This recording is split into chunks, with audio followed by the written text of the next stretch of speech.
Hey, we're here at the Absolute Akron Podcast, and today we are going to be talking about our favorite top 3 lanterns. Now, this list includes all the lantern corps. So, if you didn't know, there's more than just the green lantern corps. There's the blue, there's the violet, there's the indigo. Violet's also, there's the pink. There is the yellow, orange, and red. And so all of those have different feelings. So again, like green is willpower, blue is hope, red is rage,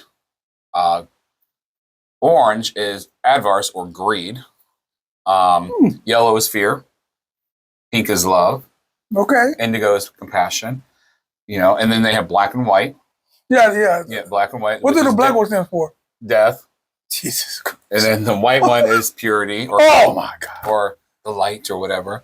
And then, of course, they have the new one that just came out, which is the Gray Lantern Corps, which is sorrow. So they finally had a little medium. Yeah. Hey, first off, tell everybody why you know all of the dang Green Corps and what they mean. Well, first of all, I have them all tattooed. That's hard. Yeah. Hey, we're gonna make a picture of this right here. Yeah, we have a tattoo. And I started reading Green Lantern when I was actually in a very depressed state. Mm-hmm. And so when I got the tattoos, it allowed me to press on what I was feeling, so I knew what I was feeling. Okay. And so that's how I started reading them. And Blackest Day, Brightest Night, that line of comics was the best, I would say, out of the Green Lantern series. And then they had other ones, Red Lanterns. They had the Orange Lantern miniseries and the Yellow Lantern. And it was all good. It was all good. It was such a great read. Pause for a second. Listen. This is why I got the best podcast partner in the world, right? I said the best podcast partner in the world. Listen, some people play with it. This guy stayed with it. I'm going to say it again. Some people play with it. He stayed with it. He got that shit. I'm sorry, did I say that? Yeah. He got that stuff tattooed on his style. Okay? It's really tattooed on there, and it represents something. So, we don't play with this thing. Listen, this is the authentic voice of this whole thing. Grayberry is literally tatted up with the Lantern Corps. Yeah. Just on this side. I think I'm going to have to go back up this way, though. So yeah, we'll see. Dope, man. So big ups to you, and give it up. Listen, if you guys like what he's doing on this show all the time, basically I'm on his show. Okay? I'm on his show. So like, share, comment, and everything. What are we talking about today? Again, we're talking about the top 3 lanterns. You want me to start off first? I'll start off. Okay, go ahead. Because this is my thing. You better say it. So, Guy Gardner, but not as Green Lantern. Guy Gardner is Red Lantern when he was the leader of the Red Lantern Corps. And he took his anger that he had in the Green Lantern, and when you put it with rage, he was actually able to control it and master it. And he was such a great Red Lantern that besides Supergirl, I think, and Belize, I think there's no other, for me, my opinion, no other better Red Lanterns out there. I'm going to have to go with, this is almost simple, easy work. Hal Jordan is my all-time favorite Green Lantern. He's not mine, but why is he yours? This is going to sound crazy. Okay. You know I'm an artist. Yeah. I grew up drawing comic book characters just because. Right. Okay. I think a lot of people's motivation for drawing was doing that in the 70s. That's right. See, great. I got it. Okay, and one of my favorite guys to draw was Green Lantern, because that was my twin brother's favorite guy to draw. So when you got a twin and you guys are living in the same ecosystem at the same time, you are literally battling each other. Who can make the best Green Lantern? Who can make the best? So that's why I draw so prolifically great. I was trained to beat my brother. He was trained to beat me. Hence the artistry went to a next level. So that's my brother's favorite. Every time I see the Green Lantern, Hal Jordan, I think of my twin brother. So that's why he's my favorite guy. Plus, I love the storylines and stuff like that too. The white glove. I gotta keep going. The way his mask sit on his face. I 3 printed the mask, so I'll have to bring some in. Oh, come on. I'm giving it to my brother. That'd be dope. Okay. So mine would be Blue Lantern Saint Walker. I know he's alien, but there's just something calming about watching him empower others as well as reading what he has to say. And it's just overwhelming. So Blue Lantern and Green Lantern is my partner's actually favorite. And I think Saint Walker's his favorite too. So, it's kind of, I don't know. There's just something calming about him, just overall. So Sinestro. there's something not calming about him. I like Sinestro. Yellow Lantern Corps. Of course, did I tell you I dabble on the dark side of things? I know you do. Okay, well, I don't know what it is. When it comes to, I find myself rooting for the bad guys. Man, what the hell is wrong with me? No, you're not the only one. I know this is off topic, but when you talk about like 80s cartoons as well, my favorite, like, let's take He-Man. Right. He's coming up, right? Right. Skeletor, hands down, was my favorite. Yep. Okay. Transformers.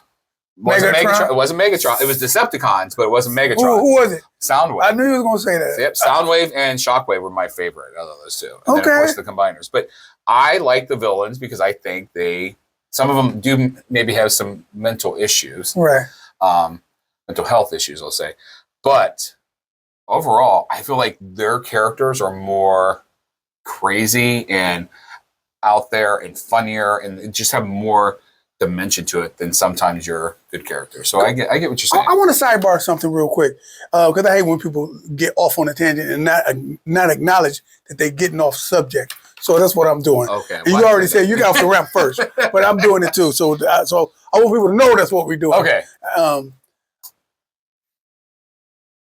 The Punisher, follow me now, Batman, Black Adam, can this be Venom? I think these are bad guys. I don't think so. I think they're anti-heroes. That's what word I'm looking for. I think. And what makes them anti-heroes? Don't call me a hero. Yeah. Or because I'm doing the things that normal heroes wouldn't do. I'd say both. Huh. I would say both. Everybody I named. So Black Adam would definitely be. He wants to be a hero among his people. He cared two shits about anyone. You better say it. You better say it. Yeah. Okay. Same thing with. I would say Venom is not so much that. He just wants to do what's right for him. Yeah. Punisher wants to do what's right by his family. Come on now. Okay, so Batman is avenging what happened to his family. Right. So and he's trying to take on the work that his father and mother did, but in a different way. Different take. Anakin Skywalker. God dang. Now the whole his transformation to Darth Vader. We saw that coming. Oh yeah, for sure. Is he a bad guy? Or is he an anti-hero? I think he's both. I think he was here. You saw him as a hero as a kid growing up. And then he moved into when he thought nothing was left to the bad guy. Tragedy and trauma can do that to you. Come on. You know, why are you going to hit it with that? Tragedy and trauma. It can. I like that. I mean, let's even go further. Let's go Phantom of the Opera. Tragedy, trauma. Yes. Made him into the Phantom. Right. Okay. And I just saw Maul. You see Maul, the animated series on Disney? No. You got to watch that. Okay. Oh, I got you again, huh? Yeah, you got me again. Hey, man, this was crazy, but I looked at Maul, and if you look at the Clone Wars, the animated series, they give you a little insight on who Maul was. And I said, damn, man, I must really like bad guys, but he's an anti-hero? Based on what you're saying, right? I sympathize to why he have to do what he have to do. But once you get... but there is a point of hitting a point of no return. Right. No redemption. Right. That's what do you call that? When you sympathize to a reason, but when you buy as a not a bad guy, but as a anti-hero, you buy into the foolishness, right? Into the mindset of the Sith, if you will. You lose your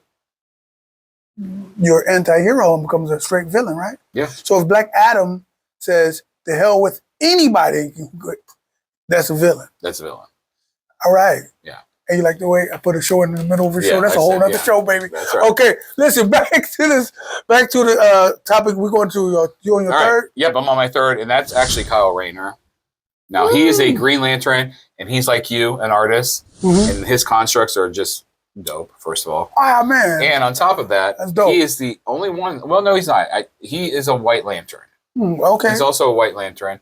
He's actually had all the rings come to him at one point in time. They're just something not Hal. Because Hal's not my favorite.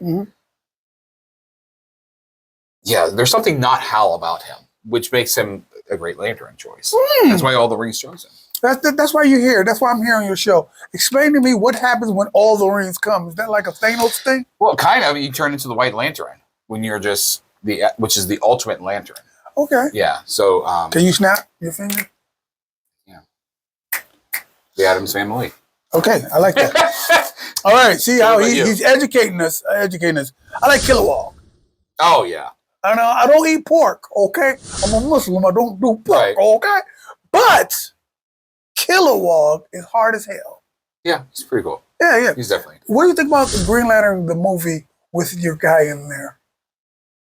You know, Ryan Reynolds. Mhm. I mean, you're a real Green Lantern fan. Now, I've waited a long time to ask a real Green Lantern fan. Now, I see everybody on the Facebook, like the YouTubes, the Instagrams, and all this stuff. I see their opinion, and I got my own. What do you think about the movie? Okay, so for me, I was a kid when I watched it. Mm-hmm.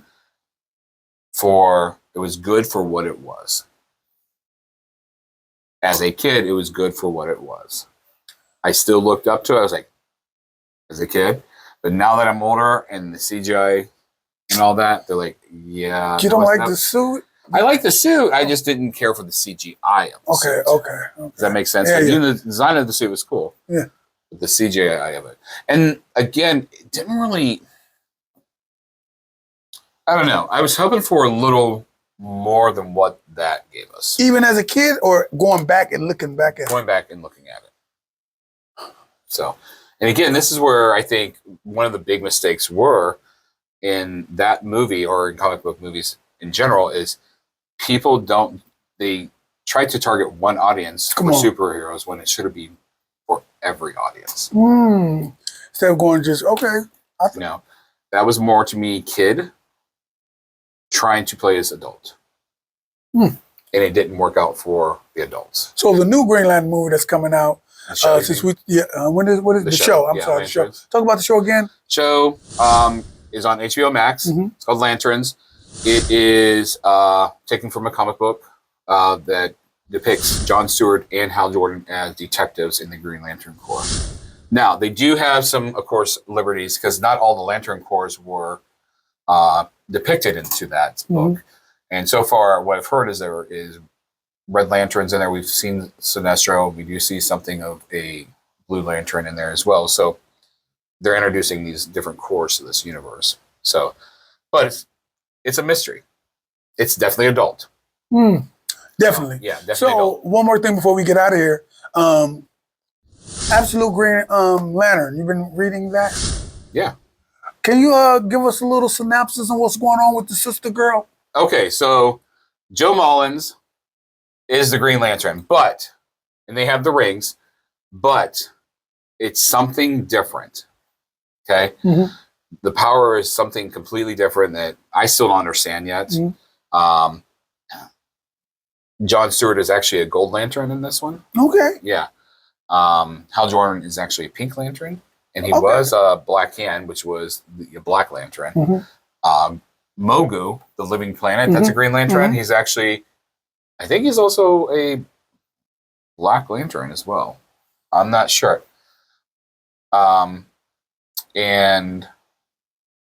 yeah, so there's different constructs, different things going on. It's not really tied to emotions. It's almost like a level system, I think, or a level enlightenment system. But it's good. Okay, that's what I was saying. It's good. It's good. It's good for people to jump into. Yeah, but make sure you start off the beginning if you can. Would you believe I tell you I have all of them? I wouldn't. You haven't probably read them. But I have them. You have. Okay. Oh, I'm a collector. I mean, I got them too, but yeah, I gotta read them. That's why I haven't read them. So you never know which one of these comic books is gonna pop off, and it'd be $300 in 3 weeks. That's true. Right. So I the whole Absolute run I have. I'm gonna be honest with you. I haven't read all of them. So at any given time, I can go back and just start. Oh yeah, for sure. Yeah. For sure. So anyway, not like me, who's a fast reader, who just gets through them like. That's incredible, man. And you a teacher, you farm, you do all these things, and still, I don't figure out how you make. Oh, you don't edit anything. I have to edit when I 3D print. I have to edit. Oh yeah, that too. I mean, how'd you figure it out, man? And you got ducks and goose and geese and all types of cows. You got cows too. Not anymore. We got rid of the cows.